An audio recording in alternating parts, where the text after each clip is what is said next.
My friend won't accept that I don't want to be romantically involved with him, and now I don't know what to do after he made a complete fool of himself trying to convince me otherwise. Posted by you/throw a waffle away. I've had a very tough year with nearly every type of relationship in my life, romantic/intimate, familial, friendship, professional. You name it, it's blown up in my face. I've been to therapy, it wasn't great, but I'm trying my best to learn from it and not give in to avoidance and self-isolation. So that's the background. I, 24F, volunteer at an animal shelter several times a week, and there's a regular group that goes at the same time, all of whom are older than me. The closest one to my age is 28M. It seemed natural for us to see if we were a good match romantically, but ultimately, I'm not feeling anything toward him, and with everything else this year, I'm fine with focusing on myself and being single. We agreed to be friends back in July, and I thought that settled it. In mixed company outside of volunteering, obviously, we've had a few drinks and some deep talks, as in absolute trauma dumping, and usually, I'm opposed to this, but I thought being frank would help us be genuine friends and forget about the small amount of time we considered dating.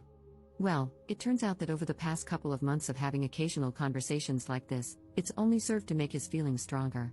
More than once, he said, "We need to talk," and in those talks, he said things like how he appreciates our close friendship, etc., relating to trauma dumping and trust and whatever. Well, last week, during one of our little parties, I was joking about having a crush on someone at work. I wouldn't say it's a real crush, we've never spoken, and I'm certainly not trying to initiate anything, and 28M burst out that he's attracted to me and that I should stop talking about things like that. I went beet red and changed the subject. It really pisses me off that he thinks I should censor myself because of feelings he has, which I've done nothing to encourage. The next day, of course, I get a text that says, "We need to talk." I purposely skipped the shelter, but he insists on coming over to my parents' house because it's important. My parents were not home. So fine, he comes over, we chat a bit, and then I ask, "How bad is it?"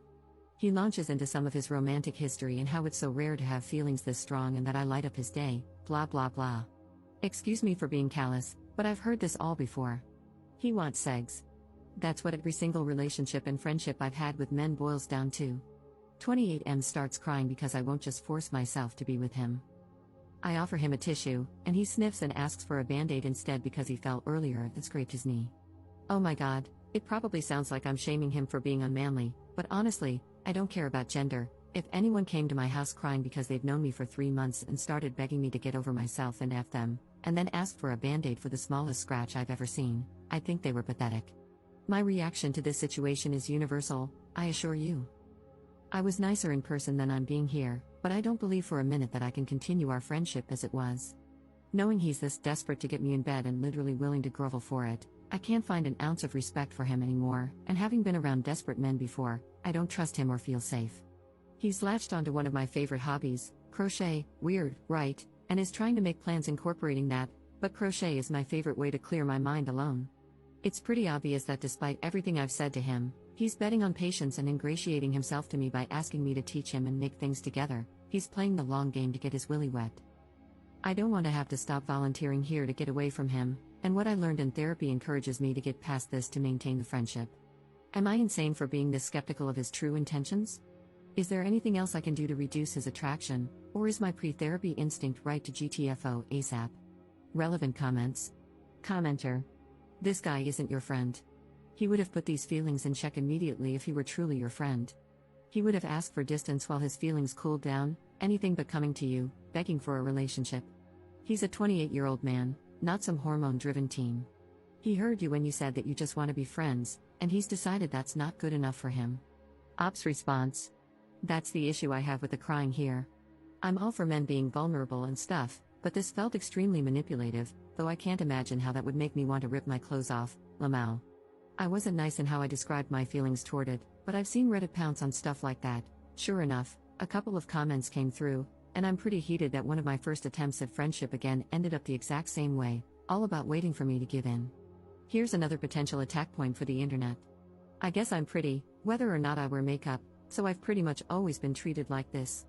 Every guy friend I thought I had has gone there eventually. Even years later, it's I always had a crush on you, or I think I'm making a friend, but I get ghosted if I bring up that I like someone else. It's pretty clear my only value is having certain anatomy and a face that doesn't make people gag, and I don't have any empathy left anymore for situations like this. He never specifically said he wanted to F me, just be with him, but I can't see any possibility that he means me as a human and not a sex doll after dozens and dozens of experiences. Commenter.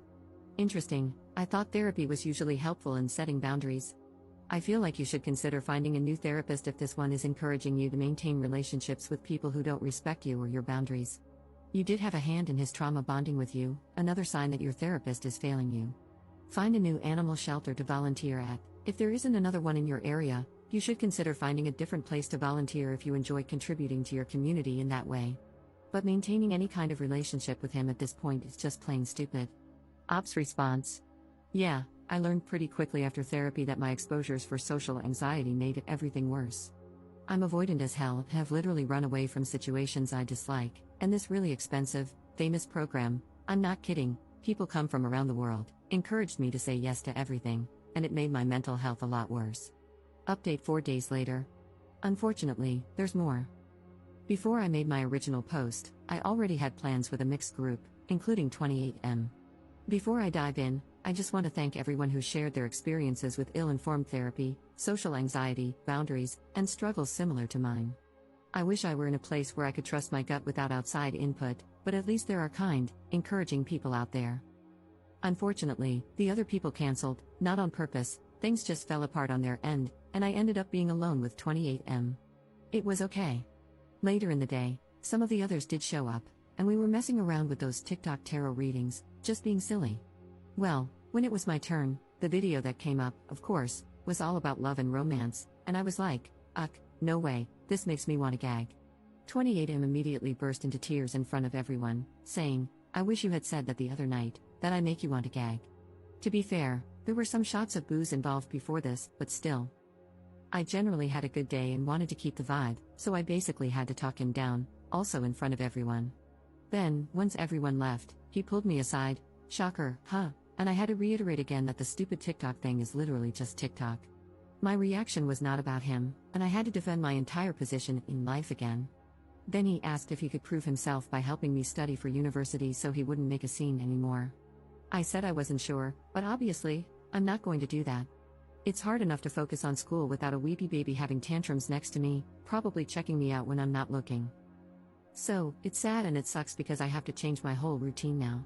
I managed to find some other volunteer shifts that work with my schedule, but it's down to just 1 day a week.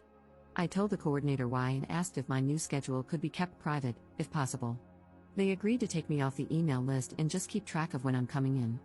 I feel bad complicating her job and ditching the other volunteers, but at least I still get to see the animals I've grown attached to. I alluded to this being a pattern in my life in my previous post and comments, but truly, this guy takes the cake. He really believes that every single thing I say revolves around him, like he takes up space in my head. Well, he does, but in a negative way. This week, things seriously escalated on his end, and I'm already tired of it. Surprise, 28M. I've actually lived an entire life without you, and I will continue to do so. Sorry you're so insecure that your life can be totally encompassed by someone else this easily. It's sad, but I doubt he will change. The tactic of cry, then guilt someone into giving me more of what I want is super easy to pull off. He sees every activity I do alone, joyfully, as an opportunity to commandeer that time and make it about him. I was nervous at first that he'd see this. I'm pretty sure he uses Reddit as well, but honestly, I don't care anymore. If he does, maybe seeing my side, because clearly, he cannot listen, might shock him into acting like a normal adult. Top 2 comments. Commenter. This guy is a pathetic creep. Hey, if you stumble across this poor lady's Reddit, please know that countless people, many of them women, think you're a super pathetic creep. You did not deserve to have this guy ruin something you enjoyed, either. I hope he gets abducted by aliens and returned to his creepy home planet. Commenter. Nothing is going to shock him into acting appropriately. He needs therapy, he needs to be brutally honest about his behavior with his therapist, and most importantly, he needs to be willing to do the work to change his behavior for good, which he won't do. All you can do is change your behavior to keep yourself away from creepy, manipulative dudes. Crying like that is manipulative, whether he means it to be or not. Stop hanging out with him one-on-one, and I would stop hanging out with the group if he's there. Can't you hang out with the other friends without him?